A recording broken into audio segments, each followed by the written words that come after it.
அப்பா உளுந்து வடை வாங்கிட்டு போயிடலாங்கோ கேட்டார் இல்லை கம்முன்னு அங்கேயே வாங்கியிருக்கலாம் செய்வேன்னு.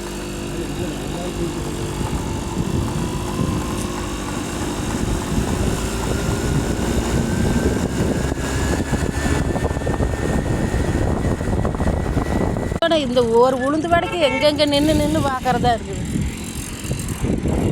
ஃப்ரெண்ட்ஸ் அப்பா கேட்டார் உளுந்து வடை வாங்கிட்டு போய் கொடுக்கணுமா கொடுக்கக்கூடாதா? நம்ம அப்பா அம்மா வந்து நமக்கு என்ன தேவையாக இருந்தாலும் கடம்பட்டுனாலும் வாங்கி கொடுத்துருவாங்க. ஒரு சாதாரண உளுந்து வடை வீட்டுக்கார் வாங்க போகிறாரு, கடையில் போய் வாங்க போகிறாரு.